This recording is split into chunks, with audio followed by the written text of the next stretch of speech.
So there are 6 main reasons as to why businesses fail. And I thought if I can help you understand those reasons, then you know exactly what to avoid to make sure your business succeeds, okay?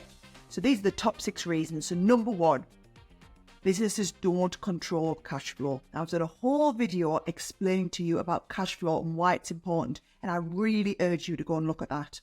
But, you know, a business could be growing, profits can be really healthy, but if you have poor cash flow, the business will be starved of cash. So it's like a fire that's starved of oxygen, and it will ultimately go out, it will ultimately fail, okay? Secondly, bad planning, okay? See this an awful lot in businesses.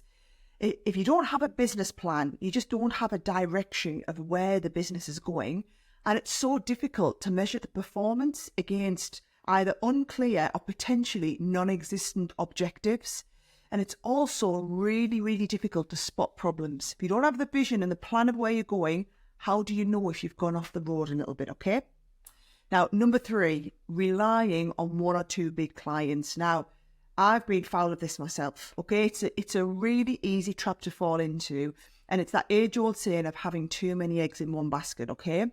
Now, if you are putting yourself in a position where you're relying on 1 or 2 clients, you're essentially making yourself vulnerable as a business, okay? So please definitely avoid that.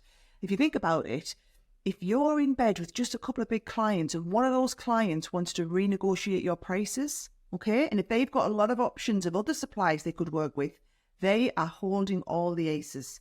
As you would hear, you've heard the term, you know, they've got me over a barrel. They really do have you over a barrel. So it's brilliant to never put yourself in that situation whereby you need somebody else more than they need you, okay? Now, number 4, not keeping an eye on competitors, okay?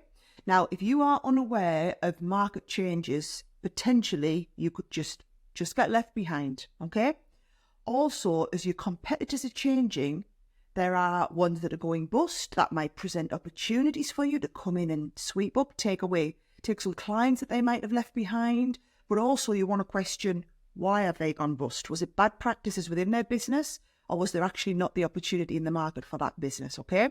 Now, chances are your competitors, your customers are going to know about them, and if your customers know about them, you need to know about them as well. So you need to be keeping a close eye on what everyone else is doing.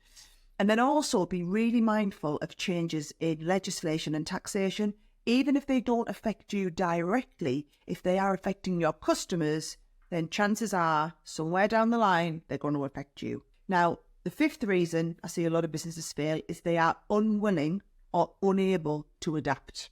And I hear this an awful lot.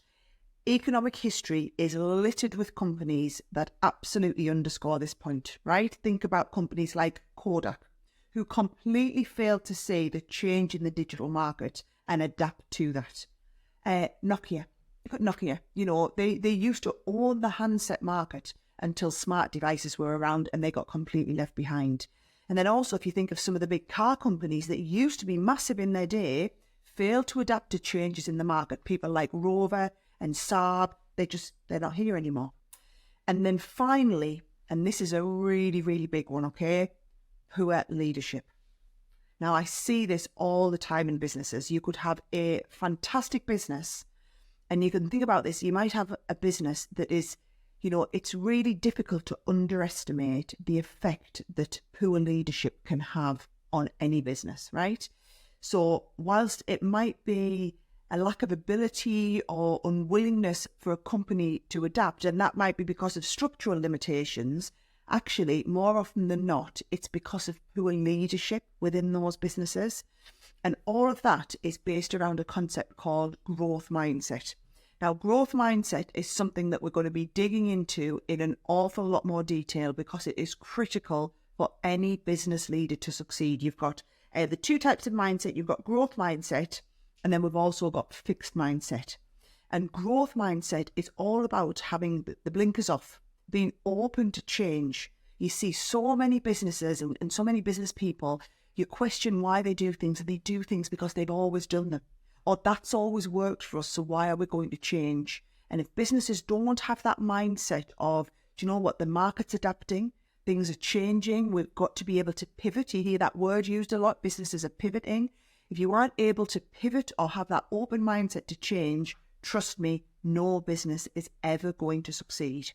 So if you are the leader within your business, please bear in mind it is absolutely critical for you to fully embody that growth mindset. And also, don't ever underestimate the impact that your leadership has on that business, okay?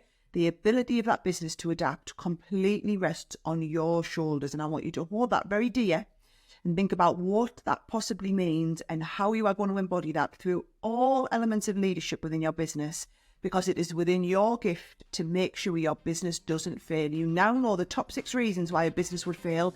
Make sure you go above and beyond to ensure you aren't one of those businesses.